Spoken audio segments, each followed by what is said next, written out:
Friends, ನಮಸ್ಕಾರ. RS Kannada ಮೀಡಿಯಾಗೆ ನಿಮಗೆಲ್ಲರಿಗೂ ಹೃತ್ಪೂರ್ವಕವಾದ ಸ್ವಾಗತ.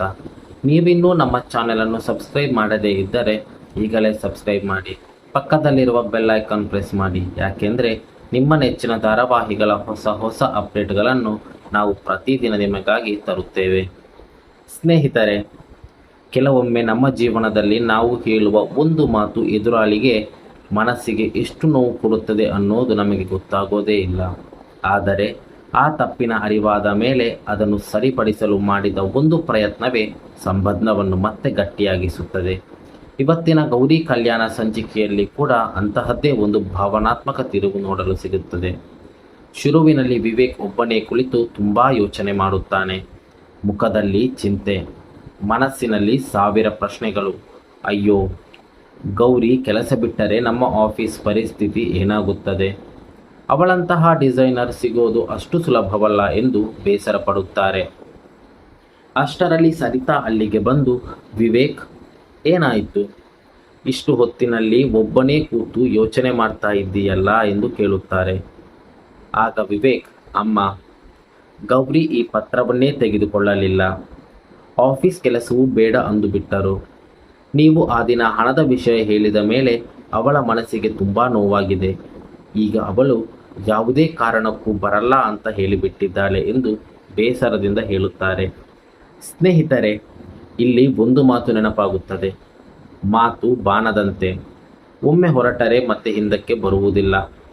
ಒಂದು ಕ್ಷಣದ ಕೋಪದಲ್ಲಿ ಆಡಿದ ಮಾತು ಕೆಲವೊಮ್ಮೆ ಸಂಬಂಧಗಳನ್ನೇ ಒಡೆದು ಹಾಕುತ್ತದೆ. ಸರಿತಾಳಿಗೂ ತನ್ನ ತಪ್ಪಿನ ಅರಿವಾಗುತ್ತದೆ.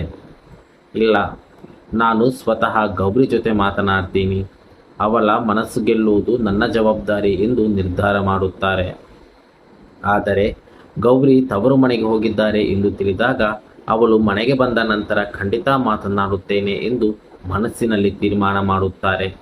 ಇದೇ ಸಮಯದಲ್ಲಿ ಮೇಲಿನಿಂದ ಎಲ್ಲವನ್ನೂ ಗಮನಿಸುತ್ತಿದ್ದ ಮೋನಿಕಾ ಸರಿತಾಳ ಕೈಯಲ್ಲಿದ್ದ ಪತ್ರವನ್ನು ನೋಡಿ ಅನುಮಾನ ಪಡುತ್ತಾಳೆ. ಅಯ್ಯೋ, ಅದು ಏನಿರಬಹುದು? ಗೌರಿಗೆ ಆಸ್ತಿ ಪತ್ರನ? ಲಕ್ಷ ರೂಪಾಯಿಯ ಚೆಕ್ಕ? ಯಾವುದೇ ಕಾರಣಕ್ಕೂ ಗೌರಿಗೆ ಏನೂ ಸಿಗಬಾರದು ಎಂದು ಮನಸ್ಸಿನಲ್ಲೇ ಹೊಟ್ಟೆ ಕಿಚ್ಚಿನಿಂದ ಯೋಚಿಸುತ್ತಾಳೆ. ಅಲ್ಲದೆ ಓಡೋಡಿ ಬಂದು, ಅತ್ತೆ, ಅದು ಏನು ಕೈಯಲ್ಲಿ ಎಂದು ಕೇಳುತ್ತಾಳೆ. ಸರಿತಾ, ಇದು ಗೌರಿಗೆ ಸಂಬಂಧಿಸಿದ ಪತ್ರ, ನಿನಗೆ ಎಲ್ಲದಕ್ಕೂ ಉತ್ತರ ಕೊಡಬೇಕಾ ಎಂದು ಕೇಳಿ ಅಲ್ಲಿಂದ ಹೊರಟು ಹೋಗುತ್ತಾರೆ. ಅಷ್ಟರಲ್ಲಿ ಮೋನಿಕಾ ಮತ್ತಷ್ಟು ಗಾಬರಿಯಾಗುತ್ತಾಳೆ. ಸ್ನೇಹಿತರೆ, ಅಸೂಯೆ ಅನ್ನೋದು ಬೆಂಕಿಯಂಥದ್ದು. ಅದು ಎದುರಾಳಿಯನ್ನು ಸುಡುವುದಕ್ಕಿಂತ ನಮ್ಮ ಮನಸ್ಸನ್ನೇ ಸುಟ್ಟು ಹಾಕುತ್ತದೆ. ಮೋನಿಕಾಳ ಪರಿಸ್ಥಿತಿ ಕೂಡ ಈಗ ಹಾಗೇ ಆಗಿರುತ್ತದೆ. ಇತ್ತ ತವರು ಮನೆಯಲ್ಲಿ ಕಾಂತಲಕ್ಷ್ಮಿ ಗೌರಿಯನ್ನು ನೋಡಿ ಭಾವುಕರಾಗುತ್ತಾರೆ. ಮಗಳೇ, ನೀನು ನಮ್ಮ ಪಾಲಿನ ದೇವತೆ. ಮೋನಿಕಾ ನಮ್ಮ ಬಗ್ಗೆ ವಿಚಾರಿಸುವುದೇ ಇಲ್ಲ. ಆದರೆ ನೀನು ಮಾತ್ರ ನಮ್ಮ ಕಷ್ಟ ನೋಡಿದರೆ ನಿನಗೆ ತಾಳ್ಮೆಯೇ ಇರೋದಿಲ್ಲ. ಆಗ ಗೌರಿ ಹೇಳುವ ಮಾತು ನಿಜಕ್ಕೂ ಮನಸ್ಸಿಗೆ ತಟ್ಟುತ್ತದೆ. ಅಮ್ಮ, ನಾನು ಮತ್ತೆ ಅಪ್ಪನ ಜೊತೆ ಮಣ್ಣಿನ ಮಡಕೆ ಕೆಲಸ ಮಾಡ್ತೀನಿ. ನಿಮಗೆ ಸಹಾಯ ಮಾಡಬೇಕು. ನಿಮ್ಮ ಸಾಲ ಬೇಗ ತೀರಬೇಕು.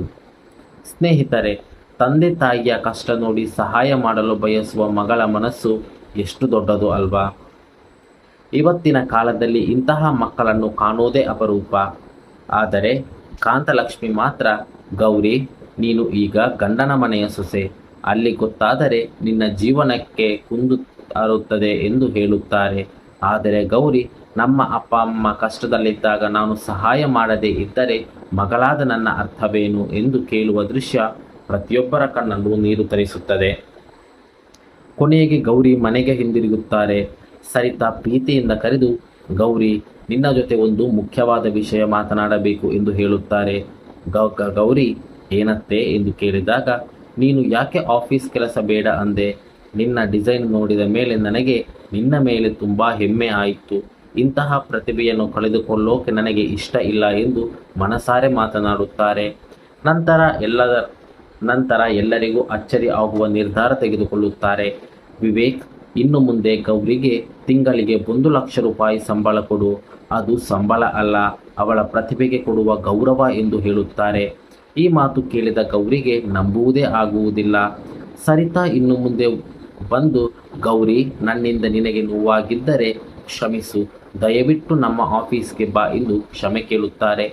ಸ್ನೇಹಿತರೆ, ತಪ್ಪು ಮಾಡಿದವನೇ ಕ್ಷಮೆ ಕೇಳಿದಾಗ ಅವನು ಚಿಕ್ಕವನಾಗುವುದಿಲ್ಲ, ಅವನ ವ್ಯಕ್ತಿತ್ವ ಇನ್ನಷ್ಟು ದೊಡ್ಡದಾಗುತ್ತದೆ. ಇದೇ ಇವತ್ತಿನ ಸಂಚಿಕೆಯ ಅತ್ಯಂತ ಸುಂದರ ಕ್ಷಣ. ವಿವೇಕ್ ಮುಖದಲ್ಲಿ ಸಂತೋಷ ಮೂಡುತ್ತದೆ. ಅಮ್ಮ ಈಗಾದರೂ ಗೌರಿನ ಒಪ್ಪಿಕೊಂಡಳು, ನಿಜಕ್ಕೂ ನನಗೆ ತುಂಬ ಖುಷಿಯಾಗಿದೆ ಎಂದು ಹೇಳುತ್ತಾನೆ. ಆಶಾ ಕೂಡ, ಈಗ ಅತ್ತೇನೆ ನಿನ್ನ ಜೊತೆ ಇದ್ದಾರೆ, ಇನ್ನು ಯಾರ ಭಯವೂ ಬೇಡ, ಧೈರ್ಯವಾಗಿ ಆಫೀಸ್ಗೆ ಹೋಗು ಎಂದು ಗೌರಿಗೆ ಧೈರ್ಯ ತುಂಬುತ್ತಾರೆ. ಆದರೆ ಈ ಎಲ್ಲ ಸಂತೋಷವನ್ನು ನೋಡಿದ ಮೋನಿಕಾ ಮಾತ್ರ ಒಳಗೆ ಸುಡುತ್ತಿರುತ್ತಾಳೆ. ಅಯ್ಯೋ, ಗೌರಿ ಈ ಮನೆಯ ಮಹಾರಾಣಿ ಆಗಿಬಿಟ್ಟಳಲ್ಲ, ಇನ್ನು ನಾನು ಏನು ಮಾಡಲಿ? ಯಾವುದೇ ಕಾರಣಕ್ಕೂ ಗೌರಿಯನ್ನು ತಡೆಯಲೇಬೇಕು ಎಂದು ಹೊಸ ಸಂಚಿಗೆ ಪ್ಲ್ಯಾನ್ ಮಾಡುತ್ತಾಳೆ. ಇದೀಗ ಒಂದು ಕಡೆ ಗೌರಿಗೆ ವಿವೇಕ್ ಬೆಂಬಲ, ಇನ್ನೊಂದು ಕಡೆ ಸರಿತಾ ಸಂಪೂರ್ಣ ಆಶೀರ್ವಾದ ಸಿಕ್ಕಿದೆ. ಹಾಗಾದರೆ ಮೋನಿಕಾಳ ಮುಂದಿನ ಕುತಂತ್ರ ಏನು? ಗೌರಿಯ ಹೊಸ ಜೀವನ ಹೇಗೆ ಬದಲಾಗುತ್ತದೆ? ಸರಿತಾಳ ಈ ನಿರ್ಧಾರದಿಂದ ಮನೆಯಲ್ಲಿ ಮತ್ತೇನು ಹೊಸ ತಿರುವು ಬರಲಿದೆ? ಈ ಎಲ್ಲ ಪ್ರಶ್ನೆಗಳಿಗೂ ಉತ್ತರ ನಾಳೆಯ ಸಂಚಿಕೆಯಲ್ಲಿ ಸಿಗಲಿದೆ. ನಿಮಗೆ ಏನನ್ನಿಸುತ್ತದೆ? ಸರಿತಾಳ ನಿರ್ಧಾರ ಸರಿಯೇ? ಮೋನಿಕಾ ಮತ್ತೆ ಯಾವ ಹೊಸ ಪ್ಲ್ಯಾನ್ ಮಾಡಬಹುದು? ನಿಮ್ಮ ಅಭಿಪ್ರಾಯವನ್ನು ಕಾಮೆಂಟ್ನಲ್ಲಿ ತಪ್ಪದೇ ತಿಳಿಸಿ. ಈ ವಿಡಿಯೋ ನಿಮಗೆ ಇಷ್ಟವಾಗಿದ್ದರೆ ದಯವಿಟ್ಟು ಲೈಕ್ ಮಾಡಿ, ಸಬ್ಸ್ಕ್ರೈಬ್ ಮಾಡಿ. ನಮ್ಮ ಚಾನಲ್ಗೆ ಬಂದಿದ್ದಕ್ಕೆ ನಿಮಗೆಲ್ಲರಿಗೂ ಧನ್ಯವಾದಗಳು. ಮುಂದಿನ ವಿಡಿಯೋದಲ್ಲಿ ಸಿಗೋಣ.